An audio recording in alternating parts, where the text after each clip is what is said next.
right now it's the Tennessee Titans' time to shine because they finished first in the AFC South. We'll talk about them first. They were 12-5. They lost in a divisional round in their first playoff game. A disappointing season. Now, for the past couple of years, the Titans have been this team that in 2019, right? Cinderella story. They came out of nowhere. They won 2 playoff games, made the AFC Championship, and they have been unable to replicate that success to this point. Now, how do they become more than just a Cinderella story or an underdog story? Because all season long, when Henry went out, we were kind of like we're out on them, and they kept winning. And Titans fans are like, believe in us. Nobody believes in us. In divisional round, they lose. So what is it going to take for you to believe in the Titans? What do they have to do this offseason?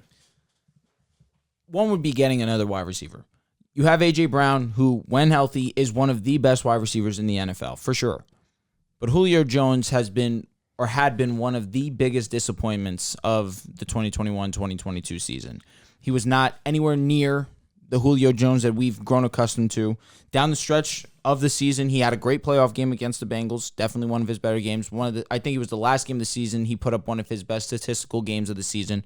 But outside of that, I think he maybe had 3 relevant games all season, was hurt for a good portion of that season. That hamstring lingered over into this season, and it bothered him basically all year. But you need another you need another wide receiver option opposite of A.J. Brown that you can rely on. They have the 26th pick in this draft. There's no reason why they can't take a wide receiver at that position. Dotson could be there. Jameson Williams, depending if teams are really scared of this ACL injury, he could fall all the way to 26. And I'm also looking at this offensive line that, in terms of pass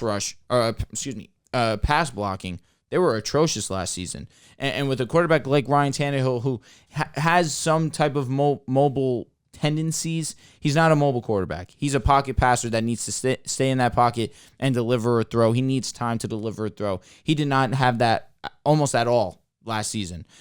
I'm looking at the fact that Ryan Tannehill also needs to play better. There's certain situations where I look at Ryan Tannehill and I think, you know what, he does have the makings of a top 15 quarterback. He has the makings of a franchise quarterback. And then there's moments like he showed me against the Bengals at home in Tennessee, and he absolutely blew for them. If they had Ryan Tannehill come in and play at a 7 out of 10 or a 7.5, 8 out of 10, they win that game easily. But he played atrocious, threw 3 interceptions. The one that ended up deciding the game was a throw that you and I disagree on, that it was a little bit bigger of a window than I'm actually letting off. I just thought the throw was unnecessary. You're in a position where you're already relatively driving down the field. You don't need to put yourself in a position to turn the ball over, and now you're putting the Bengals in position to win this game. I thought that throw was ill-advised, and there was definitely moments within that game that he could have taken over and put the Titans in a better position to win. But it's ironic because basically all season it'd been Ryan Tannehill carrying the majority of the load for the Titans, game managing almost every single game, given the fact that A.J. Brown was in and out of the lineup. You had Derrick Henry out of the lineup for a good portion of the season, came back against the Bengals, was not the Derrick Henry that we had seen prior to him going down, and every year other than that, basically, he's been all-world, the best running back when healthy in the NFL by far.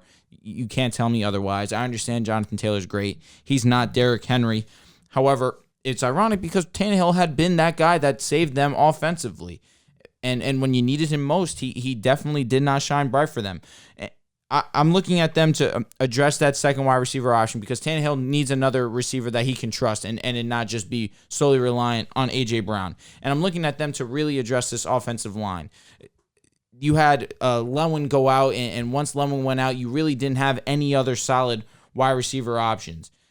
When it comes to cap, they really don't have that much cap. I believe. I think they're negative. They're negative 8 around. And I just don't know how they can be put in a position to get better offensively on the offensive line in terms of spending money. You're going to have to draft a guy. to really better this offensive line. They're in a tough position, but I think it needs to start with bringing another receiver opposite of A.J. Brown, trying to bring in any type of offensive line help, and I think that you will put Ryan Tannehill in a better situation to be successful. Defensively, I think they're fine. They were one of the best rush defenses in the league last season. You still have one of the best safeties in Byard, I think secondary-wise, it's not a huge concern for me. I just think that it's really relying on Ryan Tannehill and whether he can get the job done. You can look at this as glass half full or glass half empty. You can really look either way because the glass half full side is they're in a bad division, right? You had the Colts with Carson Wentz who just fell apart. The Texans with who knows what's going on with Deshaun. Like, they've ran this division over the last few years while being an above average but never an elite team. And I look at the division, barring Deshaun coming back, which seems like a pipe dream, like that's very unlikely to happen, they're probably going to have the best team again next year. So even if they don't make a ton of moves while being pretty strapped with cap, they could make some restructures to Tannehill and some other guys and free up some money if they wanted to. I struggle to see how many big-time free agents or, real guys are going to be difference makers right away because to me, this team, it kind of is what it is with Ryan Tannehill, right? They're going to be a really good team, but when you have a good quarterback who's not great, it's hard to have a great team and a great season and really go deep into the playoffs. So the glass half full side is you're going to run your division again, barring the Colts going out and really upgrading at quarterback. Even if they do get a Jimmy G or a Teddy Bridgewater, whoever it might be, I don't think that's an upgrade over Carson Wentz, and I know we've had disagreements over Wentz versus Jimmy G, but I don't think either way. I still look at this Titans team. I still think they have the edge in talent as well as coaching. Vrabel is one of the best coaches in the league. To them, at least for the Titans, if you could stay healthy and you could keep A.J. Brown and Derrick Henry on the field, Derrick Henry I'm not as worried on. I am a bit just because, he's had multiple years now of 300-plus carries, and that's going to take a toll on you eventually. Hopefully he could stay healthy this next year. But A.J. Brown's a receiver who basically every season has dealt with injuries. When he's on the field, Drew mentioned, he's phenomenal. Julio Jones, up until this point, these last few years from Atlanta and here, he's not Julio, right? He's not going to be able – you can't depend on him for 16 games.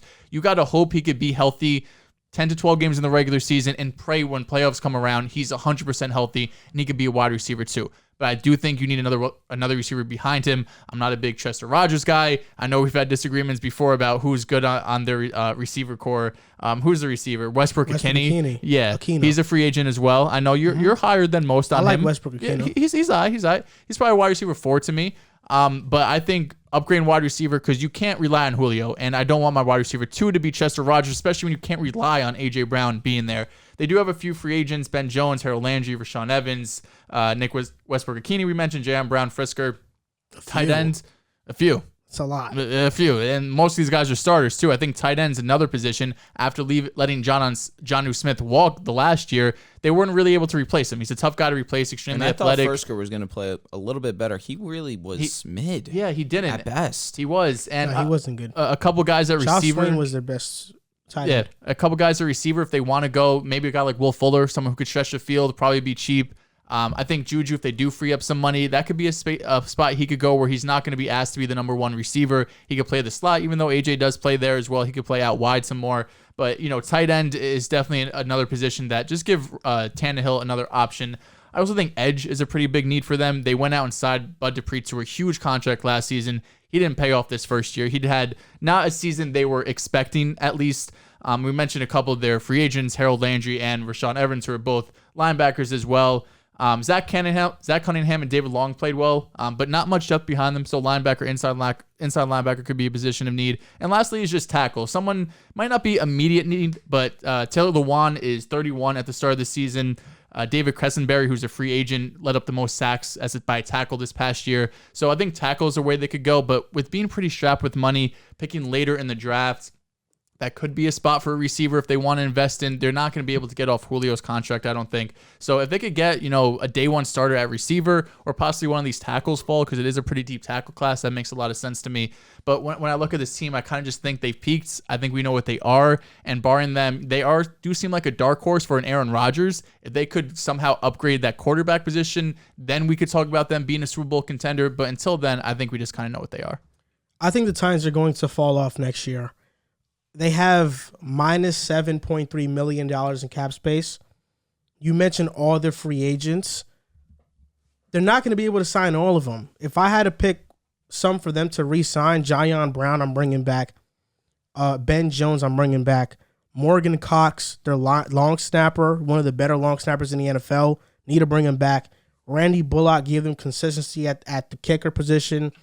And Jeff Swain was their best tight end, and he's average. And then Deontay Foreman, I'll bring him back too. Questenberry, he let up a lot of sacks, but he graded out fairly okay. He did grade out well, which surprised me. Because of that, I wouldn't be too quick to let him go. Zach Cunningham, you could have released him for $10 million. He's not worth that at this point in his career. Kendall Lamb, $4 million. Julio Jones, to me, was the biggest disappointment.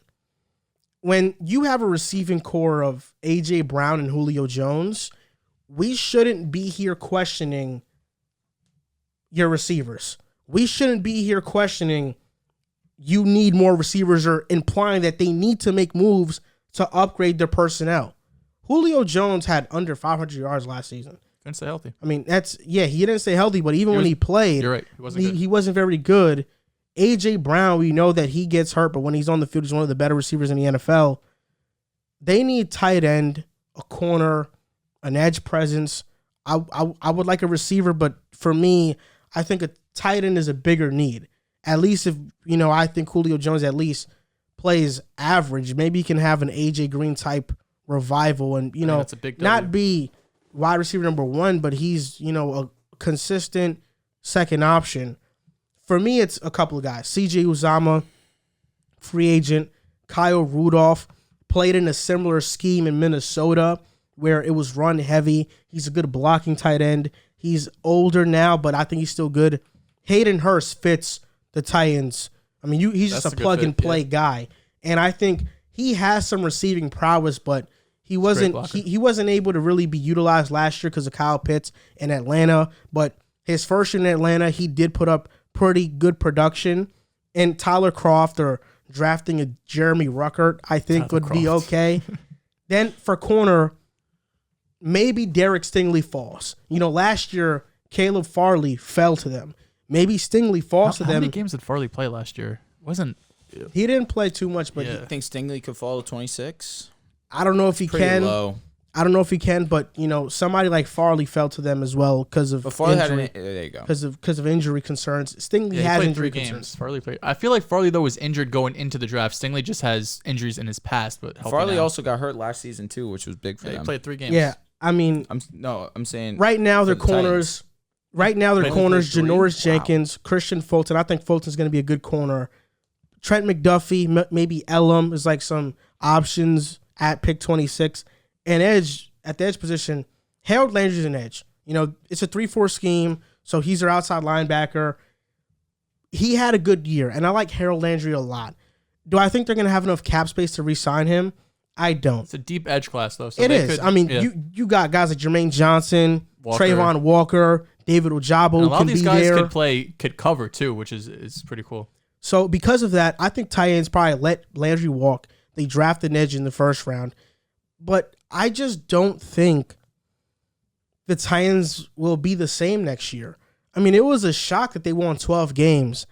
I think their offensive line, pass protection-wise, is one of the worst in the NFL. It's horrible. They don't have receivers that are reliable because they are injury-prone. Ryan Tannehill regressed. Their defense, they're not going to, at least from what I see right now, it might just be a couple guys on our defensive line that scare you. Maybe Bud Dupree comes back and he's good to go. Hope him, big deal. But the Titans, linebackers are average. I love their safeties. They have one of the best duos at safeties in Kevin Byard and Amani Hooker, who I've loved for a long time. There's a lot of holes on this team. And I think the biggest thing that doesn't get talked about enough with the Titans offense, Ryan Tannehill's regression, is losing Arthur Smith. Arthur Smith essentially went to the Atlanta Falcons and won 7 games with a team that had a horrible defense, with the team devoid of offensive weapons outside of 2 players and a horrible offensive line.